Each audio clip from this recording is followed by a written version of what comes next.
Hello दोस्तों, तो आज की मूवी है अफगानिस्तान की। तो देखिए, अफगानिस्तान में पुश्तौनों का इलाका जहाँ पर हम कुछ कैनेडियन सोल्जर को देखते हैं जो कि हेना रोड पर नज़र रखे हुए हैं, जो ऐसे माहौल में बहुत ही अहमियत रखती है हर किसी आर्मी के लिए अगर वो अफगानिस्तान में है, क्योंकि एक यही ऐसी वाजिब सड़क है जिसे आप अफगानिस्तान के हर एक कोने पर पहुंच सकते हैं। लेकिन तभी इन्हें एक तालिबानी नजर आता है जो एक बॉम्ब को उसी सड़क किनारे पर फिक्स करने जाने लगता है, पर रायन अपने लोगों को ऑर्डर देता है कि उसे शूट कर दो ताकि वो उस बॉम्ब को फोड़ ना सके। वो सभी ऐसा ही करते हैं, फिर वहां से नीचे आने लगते हैं। तभी उन्हें सड़क पर 3 अलग अलग जगह पर कुछ गड्ढे दिखाई देते हैं, जिसको देख ऐसा लग रहा है मानो ये किसी ने जबरदस्ती किए हों। इसीलिए ये लोग उस पर एक एक करके शूट करते हैं। अगर कुछ गड़बड़ हुई तो पहले ही पता चल सकेगा।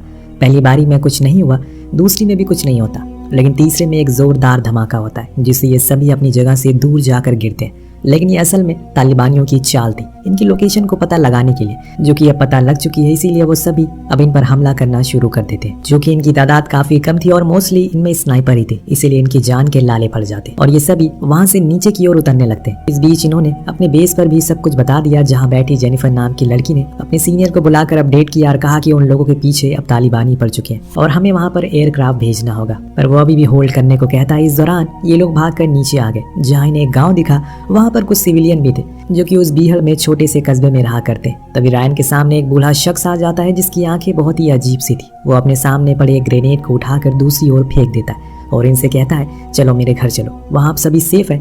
रायन को ये बंदा ठीक नहीं लगा, लेकिन अभी ये जैसे हालात बने हुए वो उसकी बात को मान जाता है और सभी को घर के अंदर जाने को कहता है, जहाँ कुछ बच्चे आकर उन्हें खाना देते। पर यह चीज रायन को हजम नहीं होती। आखिर ये शख्स उनकी इतनी मदद क्यों कर रहा है। इतने में दोस्तों बाहर तालिबानी मंडराने लग जाते हैं, जिसकी खबर इन्हें लग गई। इसीलिए वो फिर से अपने बेस पर कांटेक्ट करता है और उन्हें सारी सिचुएशन बताता है कि अभी वो पुश्तौनों के एक गांव में है और वहां के एक घर में उसने पनाह लिया है। इसे आगे वो कुछ कह पाता है, तभी वहां दीवार पर एक जोरदार धमाका होता है, जिसमें से वो बूढ़ा शख्स बाहर जाता है। अंदर बैठे इन सभी सोल्जर को लग रहा है कि अब किसी भी समय तालिबानी आ सकते हैं, इसीलिए ये सभी चौकन्ना थे। लेकिन कुछ ही देर बाद वो बूढ़ा शख्स आया और कहा कि अब आप लोग जा सकते हैं। इन्हें तो यकीन ही नहीं हुआ कि असल में उस खूंखार तालिबानियों को कैसे उसने भगा दिया, ये उसने कैसे किया और क्यों किया। वो तो उसे जानता भी नहीं है। तो रायन और बेस पर मौजूद सभी लोगों को काफी हैरानी होती है। धीरे धीरे करके अब समय बीतने लगा। हम पीट को देखते हैं, जो कि रायन का हेड है। वो एक अमीर अफगानी से मिलने आए, जिसको यहाँ के लोग ब्रिगेडियर कहकर पुकारते हैं। वो उसे सिफारिश करता है कि वो किसी भी हाल में हीना रोड को बनवा दे, जिससे कि उन्हें तालिबानियों से लड़ने में आसानी होगी। पर वो मना कर देता है, क्योंकि इसमें उसके देश, उसका खुद का कोई फायदा नहीं है। पर उसका बेटा कहता है कि आप ये काम मुझ पर छोड़ दो। वो अपने पिता को समझाता है कि ऐसा करने पर हमें आर्मी का सपोर्ट मिलेगा और कॉन्ट्रैक्ट भी मिलेंगे, जो हमारे लिए अच्छा सौदा है। ब्रिगेडियर मान जाता है, जिससे सभी बहुत खुश हुए, क्योंकि उन्हें अब लंबा सफर तय नहीं करना पड़ेगा। उनके जाने के बाद रायन सभी स्टाफ वालों को कहानी सुनाता है कि कैसे जब अलेक्जेंडर ने सभी जगहों पर अपना कब्जा कर लिया तो उसकी माँ ने उसे कहा कि तुम्हें अफगानिस्तान में भी कब्जा कर लेना चाहिए। उसने उनकी बात मान ली और वहाँ गया। फिर कुछ ही दिन के बाद उसने अपनी माँ को एक बोरी भरकर अफगानिस्तान की मिट्टी भेजी और तब उस मिट्टी को देखकर उसकी माँ को समझ आया असल में कितना मुश्किल है अफगानिस्तान में राज करना। दरअसल उस मिट्टी में दुनिया के अलग अलग लोगों के कंकाल के अंश थे, जो कभी यहाँ पर राज करने के मंसूबे से आए थे, पर कभी राज ना कर पाए। ये सिलसिला आज तक चलता रहा। खैर, इसके दूसरे सीन में हम जेनिफर और रायन को देखते हैं, जो आपस में बातें कर रहे हैं, जिससे हमें ये पता चला कि ये दोनों ही एक दूसरे को पसंद करते हैं और जल्द ही शादी भी करने वाले। पर इतने में वहाँ पर पीट आ गया। रायन को साथ चलने को कहा, जहाँ जाकर उसने उससे कहा कि वो जानता है उसके और जेनिफर के बीच जो कुछ भी चल रहा है। जो सुन रायन थोड़ा डर गया, लेकिन पीट ने कहा कि उसे कोई परेशानी नहीं है, बल्कि वो खुश है। दिन दोनों उस बूढ़े शख्स और उस गांव के बारे में बातें करने लगे, जहां पर उसने रायन की टीम की जान बचाई थी। पीट ने बताया, दरअसल अफगानिस्तान में एक कम्युनिटी है जिन्हें लोग पनाह के नाम से जानते हैं। वो अक्सर लोगों की मदद करते हैं, क्योंकि उनका मानना है चाहे दुश्मन हो या फिर दोस्त, पहले है तो वो इंसान ही, और इंसानियत का ख्याल रखने पर अल्लाह खुश होते हैं। इसीलिए इस चीज को वो सालों से करते हुए आ रहे हैं। जो सुन रायन ने मुस्कुरा कर कहा कि जब हम वहाँ घुसे तो हमने एक अलग एहसास को महसूस किया, जैसे मैं किसी सेफ जोन में आ गया हूँ। तब पीट ने उसे उस बूढ़े शख्स के बारे में बात की, पर रायन को भी कोई आइडिया नहीं है कि वो कहाँ गया। पर पीट का मानना था कि हमें उसे बात करनी चाहिए। इसीलिए अगले दिन वो लोग कुछ जर्नलिस्ट के साथ उसी पश्तूनों के गांव में गए, जहां पर उन्हें वो बूढ़ा आदमी दिखा, जिसे उन्होंने उस बूढ़े शख्स के बारे में पूछा, जिसकी आंखें एक ब्राउन और एक ब्लू है। पर उसने कहा कि सबसे बूढ़ा इस गाँव में मैं ही हूँ। आपने जिसे देखा वो कई सालों पहले मारा गया, लेकिन अब हम लोग उसे घोस्ट कहकर पुकारते हैं। शायद अब वो वापस आ गया है। अगर आपको उसे ढूंढना है तो खानदार जाइए, वहाँ वो मिलेगा। जो सुन पीट अपने सभी साथियों के साथ बेस पर आ गया। उसी रात हम जेनिफर को देखते हैं। जो रायन से कहती है कि उन्हें अब इस रिश्ते को खत्म कर देना होगा। उन्हें अब इस रिश्ते को खत्म कर देना होगा क्योंकि अगर आर्मी को पता लग गया तो उन्हें कोर्ट मार्शल कर दिया जाएगा और हमेशा के लिए आर्मी से बाहर भी निकाल देंगे। दोनों के लिए भी ये फैसला बहुत ही मुश्किल था, पर अब इन्हें इसे अपनाना होगा क्योंकि यही उनके लिए सही है। अगली सुबह पीट जाकर अपने एक जासूस हाजी से मिलता है, जो उसे बताता है कि घोस्ट का पता उसे मिल गया है। अगर वो उसे मिलना चाहता है तो वो उसे मिलवा सकता है। पर वहाँ दूसरी ओर इन्हें पता लगा कुछ तालिबानियों ने इनके 100 जवानों को बंदी बना लिया है, वो भी जिंदा। पर रायन उन्हें दिमाग से काम लेने के लिए कहता है क्योंकि अगर उन्होंने कोई भी चूक करी तो वो दोनों मारे जाएंगे। पर फिलहाल वो और कुछ लोग खानदार के लिए निकल रहे हैं क्योंकि उन्हें घोस्ट को भी ढूंढना है। बचे हुए लोग उन 2 सोल्जर को रेस्क्यू करने के लिए जाएंगे। सभी उसकी बात को मान जाते हैं, पर पूरे रास्ते ये लोग बहुत ही निराश थे। तो रायन गाना बजाता और सभी को एंजॉय करने को कहता है क्योंकि वो एक सोल्जर है और उनके लिए सिर्फ 2 चीज़ मायने रखती है, एक अपना देश और एक अपनी खुशी। उदास जैसा शब्द उनकी किताब में नहीं होना चाहिए। अब खानदार के गांव में पहुंचने पर पीट हाजी को कार से उतार देता है क्योंकि वो नहीं चाहता कि उसे कुछ हो, क्योंकि वो उसके लिए सालों से काम कर रहा है। पर उसने उस घर का पता बता दिया जहां पर घोस्ट उनसे मिलेगा। वहां पहुंचने पर पहले इनका स्वागत किया जाता है, जिसके बाद इनके सामने घोस्ट आता है और उसका करिश्मा देख पीट खुद हैरान था। दरअसल इसे घोस्ट रशियन आर्मी ने नाम दिया क्योंकि इसने उनके खिलाफ जंग लड़ी थी और उसे इस बीहड़ का हर एक वो इलाका पता है जहां पर आज से पहले कोई नहीं गया। इसकी वजह से इसे रशियन भी कभी नहीं मार सके क्योंकि जब ये घायल होता तो कई महीनों तक घोस्ट हो जाता और कोई भी नहीं ढूंढ पाता था। लेकिन कुछ दिनों के बाद वो फिर वापस लौट आता था। पीट उसे कुछ पैसे देता है लेकिन वो लेने से इनकार कर देता है क्योंकि अगर उसने इन पैसों को ले लिया तो उससे बड़ा मूर्ख इस दुनिया में कोई नहीं होगा, ऐसा उसका मानना था। इनके साथ जो ट्रांसलेटर गया था वो बाहर निकलते टाइम पीट से कहता है यही वजह है कि इस बीहड़ का शेर इसे कहा जाता है। इसने आज तक किसी के सामने सर नहीं झुकाया, चाहे कितना भी कोई ताकतवर क्यों ना हो। पर अब रायन का कहना है कि उन्हें घोस्ट के साथ बातचीत बढ़ानी चाहिए।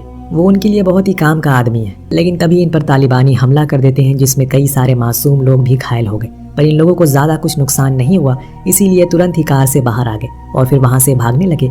लेकिन इनके ऊपर अंधाधुंध फायर हो रहा था, इसीलिए रायन ने लीड किया और सभी को अपने पीछे आने को कहा।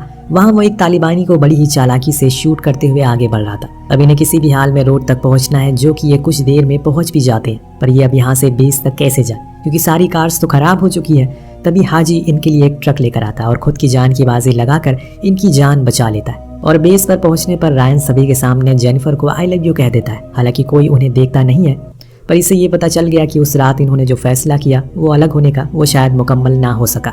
वहीं दूसरी ओर हम हाजी को देखते हैं जो पीट से कहता है कि मुझे अभी तक एक बात खाए जा रही है, आखिर घोस्ट हमसे क्यों मिला, क्योंकि वो ऐसे किसी से आज तक नहीं मिला, चाहे वो कोई भी आर्मी का क्यों ना हो। उसने अपने काम से काम रखा, जो सुन पीट भी सोचने लगा। और तब उसने हाजी से कहा कि तुम एक काम करो, जिस गाँव में वो रहता है वहाँ के हर एक कोने में देखो और पता लगाओ कि आखिर वहाँ के लोग क्या करते हैं, कैसे खुद का पेट भरते हैं। लेकिन ध्यान रखना कि किसी को इस बारे में कोई बात पता ना चले। वो मान गया और अपने काम पर लग गया, पर यहाँ पीट अपने और लोगों को इस काम पर लगा देता है। अब इतना सब कुछ इधर हो रहा है, लेकिन वहाँ एक और चीज़ होती है जो बहुत ही हैरान कर देने वाली थी। जेनिफर अपने डॉक्टर के पास पहुंची, वहाँ उसे पता लगा कि वो माँ बनने वाली है, जो चीज़ उसे चौंका देती है। अब उसका और उसके बच्चे का फ्यूचर क्या है उसे खुद पता नहीं है। उधर हाजी रायन और पीट से जब मिलता है तो उन्हें बताता है कि जिस गांव में घोस्ट रहता है वो प्रॉपर्टी ब्रिगेडियर खुद की मानता है, जिसके चलते वो वहाँ के लोगों से किराया वसूलता है। वहाँ अधिकतर लोग किसान ही हैं जो बहुत ही मुश्किल से इस किराए को देते हैं। पर पिछले साल एक परिवार था जो किराया नहीं दे पाए, तो ब्रिगेडियर ने उनकी बहुत बुरी दशा की, जिससे वो पूरा परिवार खत्म हो गया। अब एक और चीज़ बताऊं आप लोगों को, वो परिवार किसी और का नहीं बल्कि घोस्ट का ही था। यही वजह है कि वो इतने महीनों बाद अपने परिवार के पास वापस आया। ये सुन रायन समझ जाता है कि अब कुछ बड़ा कांड होने वाला है, जिसमें वो गांव वाले बेचारे मारे जाएंगे। इसीलिए वो पीट से कहता है कि हमें एक छोटी सी स्नाइपर की टुकड़ी को उस गाँव के बाहर तैनात कर देना चाहिए, जिसके लिए वो मान गया। और फिर अगले दिन वहाँ पर वो स्नाइपर अपने काम पर लग गया। धीरे धीरे करके समय ऐसे ही बीतने लगा, मगर फिर एक दिन ब्रिगेडियर वहाँ पर अपने लोगों के साथ आया और घोस्ट के घर की ओर बढ़ने लगा। उसने घोस्ट की 2 छोटी छोटी पोतियों को बाहर निकाला, फिर उन्हें कार में बैठाने लगा। वहाँ सभी स्नाइपर शूट का ऑर्डर मांगते हैं पीट से, लेकिन वो मना कर देता है, जिससे वो सभी लोग उन 2 बच्चियों को वहाँ से लेकर चले गए। पर अब रायन पीट पर बहुत ज्यादा गुस्सा है, क्योंकि कल ही उन 2 बच्चियों ने उन्हें खाना खिलाया था। आज वो उनकी जान भी बचा नहीं पाया। वो शैतान उनके साथ कैसा सलूक करेगा। तो पीट कहता है कि मुझे पता है कि वो उन्हें बेच देगा, पर अगर हम उसे शूट कर देते तो हमारा ब्रिगेडियर के साथ संबंध बिगड़ जाता, हमें उसकी जरूरत है। जो सुन रायन और भी ज्यादा गुस्से में आ गया, पर उसे कुछ कहा नहीं, बल्कि वहां से चला गया। पर अब ये लोग जाकर मिलते हैं हाजी से, जो इन्हें बताता है कि अब महायुद्ध होने वाला है। घोस्ट अपने पहले वाले अवतार में बदला लेगा। अगर उसने ऐसा किया तो उसे कोई रोक नहीं सकता है। इतना कहकर वो ब्रिगेडियर और घोष के इतिहास के बारे में बताना शुरू करता है, कैसे ये दोनों पहले एक साथ रशिया के खिलाफ लड़े, लेकिन ब्रिगेडियर को सट्टे का लालच था, जिसके कारण वो तालिबानियों से मिल गया, उनके साथ काम करने लगा। पर घोष ने ऐसा नहीं किया, इसीलिए दोनों ही एक दूसरे के दुश्मन बन गए। इस दौरान वहाँ दूसरी और घोष के पास एक कॉल आता है, जो सुनो बहुत ही ज्यादा गुस्से में था, पर अब उसने अपने आदमियों को भेजकर ब्रिगेडियर के बेटे को ही उठवा लिया और फिर उसे कॉल करके इस बारे में जानकारी दी। इस दुश्मनी में और भी ज्यादा टकरार आ गई, यानी कि युद्ध बस अब जल्दी ही होने वाला है। पर इन सब के बीच रायन जाकर मिलता है जेनिफर से, जो उसे बता देती है कि वो माँ बनने वाली है, और ये सुन रायन बहुत खुश था और उसके ऐसे रिएक्शन को जेनिफर की उम्मीद नहीं थी, लेकिन वो अब बहुत खुश है।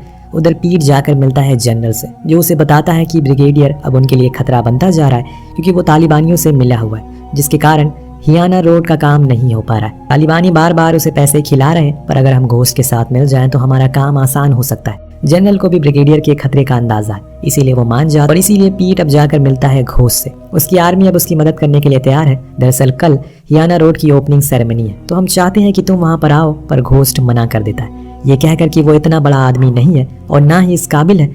लेकिन जब पीट ने कहा कि वहाँ पर ब्रिगेडियर भी आएगा तो वो मान गया। पीट खुद तो ब्रिगेडियर को नहीं मार सकता, क्योंकि ऐसा करने में बहुत बड़ी जंग छिड़ जाएगी, लेकिन अगर घोष ने उसे मारा तो उन पर कोई बात नहीं आएगी और फिर काम दोनों का हो जाएगा। सीन शिफ्ट होकर पहुंचता है रायन और जेनिफर पर, जो उसे कहती है कि तुम्हें इस युद्ध से वापस सही सलामत आना है, क्योंकि अब जल्दी ही हमें शादी करनी है और वापस अपने घर जाना है। अब दोस्तों अगले दिन सेरेमनी शुरू होती है, पर पीट ने अपने सभी लोगों को पहाड़ पर तैनात कर दिया ताकि वो ब्रिगेडियर पर नजर रख सके। कुछ ही देर बाद उसका काफिला आते हुए दिखता है, लेकिन वो इधर रोड की तरफ नहीं बल्कि सेफ हाउस की तरफ जा रहा था, जहां पर घोस्ट मौजूद था, जो देख जनरल ने फौरन अपने लोगों को ब्रिगेडियर का फोन हैक करने को कहा। अब यहाँ घोस्ट अंदर से बाहर आता और अब दोनों आमने सामने होते। ब्रिगेडियर ने घोष से कहा उसने सही नहीं किया उसके बेटे को अगवा करके। इसके जवाब में उसने भी कहा कि तुमने मेरी पोतियों को क्यों अगवा किया। तो जवाब में ब्रिगेडियर ने बोला उन्होंने मेरा किराया नहीं दिया। जो सुन उसने अपने थैले से पैसे निकाल कर उसे दे दिया, जिसे लेने के बाद ब्रिगेडियर ने अपने बेटे की मांग की तो उसने अपने थैले में हाथ डाला और उसके बेटे का कटा हुआ सर बाहर निकाला। कहा कि तुम कभी मेरे अच्छे दोस्त हुआ करते थे, लेकिन तुमने लालच में आकर बहुत बड़ा जुल्म कर दिया। अपने बेटे का कटा हुआ सिर देखकर ब्रिगेडियर गुस्से में आ गया और बंदूक सीधे घोस्ट के सर पर तान दी। जो देख रायन ने पीट से ऑर्डर मांगा कि वो उसे शूट कर रहा है, पर उसने मना किया। लेकिन इस बार रायन नहीं रुकने वाला था, क्योंकि अगर वो रुका तो घोस्ट मारा जाएगा, और इसीलिए उसे शूट कर दिया। पर इससे पीट भी गुस्से में आ गया, क्योंकि अब इनके पीछे तालिबानी और घोस्ट के लोग पड़ चुके हैं। ये लोग फौरन नीचे उतरते हैं, पर उन्हें अब इनकी लोकेशन का आइडिया हो गया कि ये सेफ हाउस के आसपास ही है, इसीलिए वो पूरी फौज के साथ इन पर हमला कर देते, जिसके कारण रायन के कुछ साथी मारे भी गए।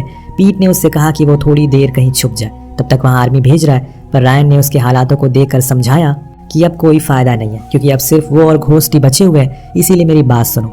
अब आप यहाँ पर एयर स्ट्राइक करो और इस जगह को उड़ा दो, ताकि हमारे साथ साथ वो सभी लोग मारे जाए। अब जेनिफर जब रायन की इस शब्द सुनती है तो वो उसे ऐसा करने से मना करती है और कहीं छुपने को कहती है, लेकिन रायन उसे माफी मांगता है और लाइन काट देता है। पीट के पास कोई और चारा नहीं था, क्योंकि अगर तालिबानियों ने इन दोनों को जिंदा पकड़ लिया तो बहुत अत्याचार करेंगे। उधर रायन ने अपने आखिरी समय पर घोस्ट से हंसते हुए कहा, क्या तुम्हें पता है कि मैं पिता बनने वाला हूँ, लेकिन शायद इस जन्म में अपने बच्चे को नहीं देख सकता हूँ। इतनी ही देर में वो पूरी जगह को उड़ा देता है। दोनों मारे गए और यहाँ जेनिफर पूरी तरीके से टूट गई। जो कुछ भी सपना उसने देखा वो सारे सपने खत्म हो गए। वहाँ शहर में हाजी की एक टिप के बदौलत आर्मी को बहुत सारी बच्चियां मिल गई, जिन्हें ब्रिगेडियर बेचने वाला था। पर अब वो सब सही सलामत है, जिसमें घोस्ट की 2 पोतियां भी हैं, जिन्हें पूरे अदब के साथ अपने दादा की बची कुची हुई लाश को दफन कर दिया जाता है। वहीं दूसरी ओर रायन और उसके साथी मारे गए। सभी लोगों को पूरे सम्मान के साथ कनाडा भेज दिया गया, पर जेनिफर अब हमेशा के लिए अकेली रहेगी। जंग ने उसका सब कुछ छीन लिया, जिसके साथ ये कहानी यहीं पर खत्म हो जाती है। तो दोस्तों आज की मूवी कैसी लगी आप कमेंट में ज़रूर बताइएगा और हमारे चैनल को अभी सब्सक्राइब कर लीजिए।